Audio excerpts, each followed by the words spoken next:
Está escrito em 1 Timóteo capítulo 6, versículos 6 a 10, o seguinte: Mas é grande ganho a piedade com contentamento, porque nada trouxemos para este mundo e manifesto é que nada podemos levar dele.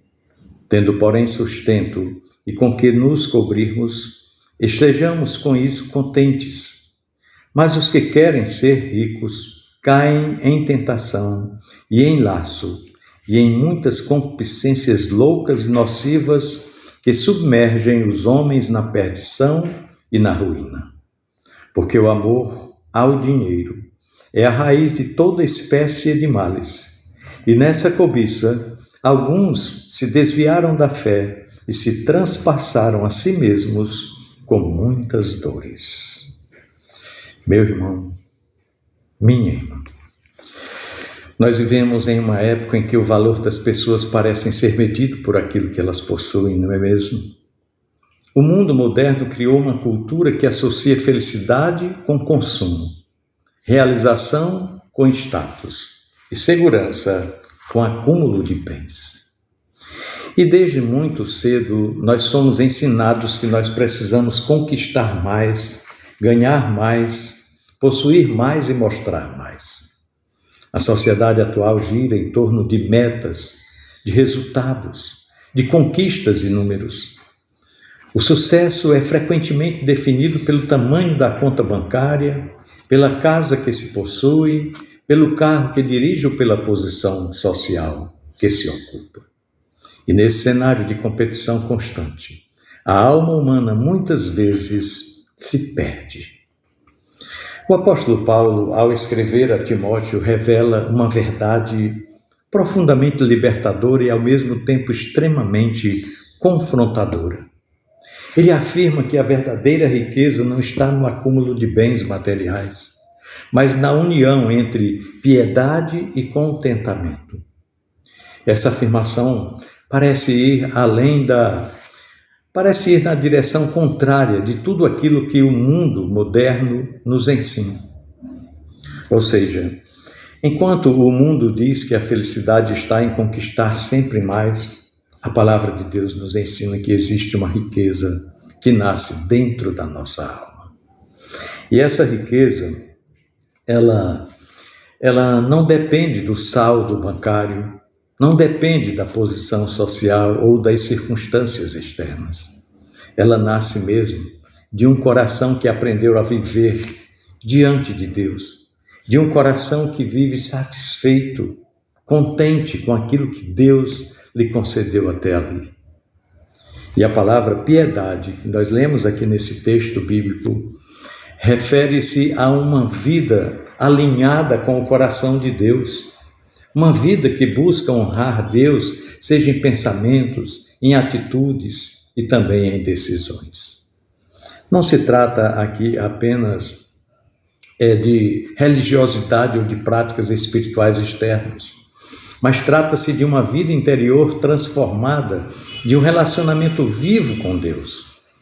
Mas Paulo acrescenta algo que torna essa verdade ainda mais profunda. Ele diz que a piedade precisa caminhar junto com o contentamento. Contentamento, aqui nesse contexto, significa que é uma palavra que perdeu espaço na mentalidade moderna, porque nós vivemos em uma cultura que estimula a insatisfação permanente. A publicidade constantemente nos lembra daquilo que nós ainda não temos, que nós ainda não alcançamos, que nós ainda não conquistamos. As redes sociais frequentemente mostram a vida aparentemente perfeita de outras pessoas, criando a sensação de que sempre estamos ficando para trás. E o resultado de tudo isso é um coração inquieto. E a inquietação do coração é algo que maltrata muito a pessoa. E muitas pessoas, infelizmente, estão vivendo presas em uma corrida que nunca termina. Elas acreditam que a felicidade está sempre no próximo objetivo, na próxima conquista, no próximo aumento, na próxima compra. Mas quando alcançam aquilo que desejavam, descobrem que a satisfação dura pouco tempo. Logo surge uma nova meta, uma nova necessidade. É como beber água salgada, ou seja, quanto mais se bebe, mais sede se sente. E o contentamento ensinado pela palavra de Deus é algo bem diferente. Ele não nasce das circunstâncias externas. O contentamento não nasce daquilo que nós vemos externamente, mas de uma mudança na maneira de enxergar a vida. E o apóstolo Paulo nos lembra algo extremamente simples e ao mesmo tempo profundamente verdadeiro. Ele declara, é manifesto que nada trouxemos a este mundo e nada poderemos levar dele. Essa expressão parece óbvia, não é? Mas ela tem implicações gigantescas. Quando nós chegamos a este mundo, não trouxemos riqueza, não trouxemos propriedades, não trouxemos títulos, não trouxemos bens materiais. Chegamos apenas com a vida que Deus nos concedeu. E o apóstolo Paulo continua com outra verdade igualmente forte. Ele diz, nem nada poderemos levar deste mundo. Absolutamente nada. Tudo aquilo que hoje parece tão importante, tão essencial, tão urgente, um dia ficará para trás. Sejam casas, propriedades, carros, contas bancárias, investimentos, bens acumulados ao longo de décadas, tudo permanecerá aqui. E essa realidade nos confronta com uma pergunta essencial. O que realmente tem valor eterno? E em meio à correria dos dias em que nós vivemos, muitas pessoas estão gastando toda a energia da vida, correndo atrás de coisas que não podem acompanhar a alma além dessa existência. Infelizmente, elas sacrificam tempo com a família, elas sacrificam a paz interior, sacrificam a saúde, tanto física como mental, sacrificam relacionamentos, sacrificam a própria vida espiritual. E tudo isso fazem de uma forma assim, com tanta energia, na tentativa de conquistar uma sensação de segurança que na prática nunca é completamente alcançada. E o apóstolo Paulo, então, apresenta aqui nesse texto uma perspectiva que parece extremamente simples, mas que carrega uma profundidade extraordinária. Ele diz, tendo, porém, sustento e com que nos cobrirmos, estejamos com isso contentes. Olha, essa afirmação não é um convite à acomodação ou à falta de esforço. A Bíblia valoriza o trabalho, sim, a responsabilidade, a diligência. O próprio Paulo, a Bíblia nos diz que ele trabalhou arduamente durante a sua vida, construindo tendas. E o ponto aqui é outro, completamente diferente. Paulo aqui está ensinando que a verdadeira paz da alma não depende de acumular cada vez mais coisas. Ela depende de aprender a reconhecer a suficiência daquilo que Deus já nos concedeu. Nos dias atuais, em que muitas pessoas têm mais conforto do que qualquer geração anterior da história, não é mesmo? Temos tecnologia, acesso à informação, facilidades no transporte, opções de entretenimento e uma série de recursos que eram inimagináveis há alguns anos atrás, há 1, 2 décadas atrás, não é mesmo? Mesmo assim, a ansiedade e a insatisfação continuam crescendo, e crescendo a passos largos. Isso acontece porque o vazio da alma não pode ser preenchido com coisas materiais, com conquistas, com vitórias aqui neste mundo. Não.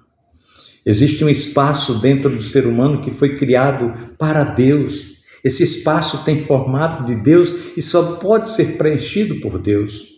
E quando nós tentamos preencher esse espaço com bens, com status ou dinheiro, descobrimos que nada disso consegue satisfazer plenamente o nosso coração.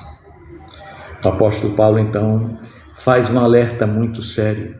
Ele diz: aqueles que querem ficar ricos caem em tentação. Observe que ele não está dizendo que possuir dinheiro é necessariamente algo errado. Não, ele não está falando isso. A Bíblia apresenta muitos exemplos de pessoas que tinham recursos e ainda assim viveram de maneira justa diante de Deus. O problema não está no dinheiro. O problema está no desejo desordenado pelo dinheiro. E existe uma grande diferença, mas uma diferença gritante entre trabalhar, prosperar e administrar recursos com sabedoria e viver dominado pela obsessão de enriquecer a qualquer custo. Quando o desejo de riqueza se torna o centro da vida, ele começa a distorcer prioridades. Valores são comprometidos, relacionamentos são negligenciados, princípios são abandonados, a consciência começa a ser silenciada aos poucos. O apóstolo Paulo descreve isso como uma armadilha. É isso que ele diz aqui de forma muito clara. A consciência silenciada é porque a pessoa caiu nessa armadilha. Uma armadilha é algo que parece inofensivo à primeira vista, mas que prende a pessoa quando ela menos espera. E muitos começam a busca por riqueza acreditando que isso trará liberdade, mas acabam presos em ciclos de estresse, de pressão, de ambição descontrolada e de ansiedade constante.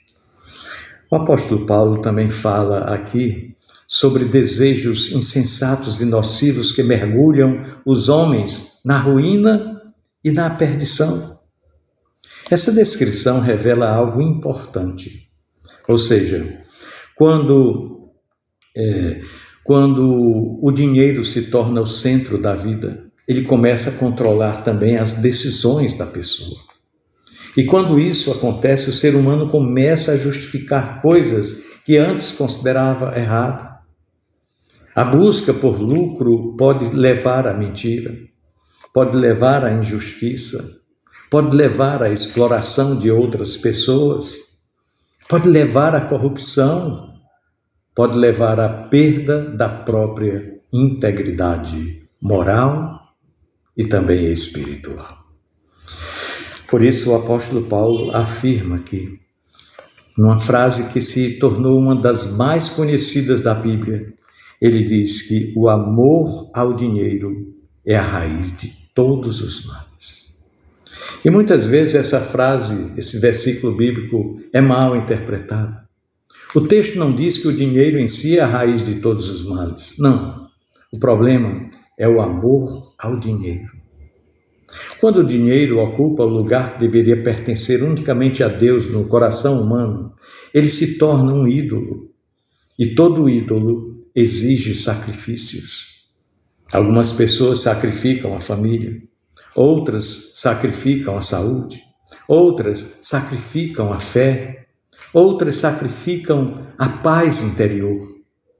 Paulo menciona que alguns nessa cobiça, ele diz que alguns nessa cobiça se desviaram da fé e se transpassaram a si mesmos com muitas dores. Que tragédia, né? Isso mostra que até mesmo pessoas que começaram bem na caminhada espiritual podem se perder quando permitem que o desejo por riqueza passe a dominar o coração. O dinheiro, quando colocado no centro da vida, se torna um competidor direto com Deus. E Jesus fala claramente sobre isso quando disse que ninguém pode servir a dois senhores ao mesmo tempo. Não pode servir a Deus e a Mamon ao mesmo tempo. Ou o coração se volta para Deus ou se volta para as riquezas. E Paulo termina essa advertência dizendo que essas pessoas se atormentaram com muitas dores. Essa é uma declaração muito realista da vida moderna. Muitos que alcançaram grandes riquezas descobriram que isso não trouxe a paz que esperavam, a felicidade que tanto almejavam, que tanto procuravam. A riqueza material pode comprar conforto, mas não pode comprar tranquilidade da alma. A riqueza pode comprar entretenimento, mas não pode comprar alegria verdadeira, satisfação, prazer verdadeiro. A riqueza pode comprar segurança material, mas não pode comprar esperança eterna. Isso porque a verdadeira riqueza da vida não está nas coisas que nós possuímos. Ela está naquilo que se torna parte do nosso caráter. A verdadeira riqueza está na paz interior, está na consciência tranquila, está nos relacionamentos saudáveis, está na presença de Deus na vida. Está também na certeza de que a vida tem um propósito maior do que simplesmente acumular bens materiais. A piedade com contentamento, sugerida aqui pelo apóstolo Paulo a Timóteo, continua sendo até hoje uma das maiores riquezas que alguém pode alcançar na vida. Porque essa riqueza não depende das circunstâncias externas. Ela permanece, mesmo nos momentos mais difíceis. Ela sustenta a alma em tempos de crise. Ela fortalece o coração em meio às incertezas da vida. Olha, meu querido irmão, minha amada irmã, em um mundo tão agitado, tão corrido, esse que nós estamos vivendo atualmente, um mundo competitivo e constantemente insatisfeito, aprender o segredo do contentamento se torna um dos maiores atos de sabedoria espiritual. Significa descobrir que a vida não precisa ser uma corrida desesperada. É perceber que a verdadeira segurança não está naquilo que nós acumulamos, mas naquele em quem nós confiamos. Significa entender que a paz da alma, a paz interior, vale muito mais do que qualquer riqueza material. E que a maior prosperidade que um ser humano pode experimentar na vida é viver uma vida alinhada com Deus, com um coração livre da escravidão da cobiça e cheio da verdadeira riqueza que jamais poderá ser perdida. Pensemos nisso, no amor de Cristo. Amém.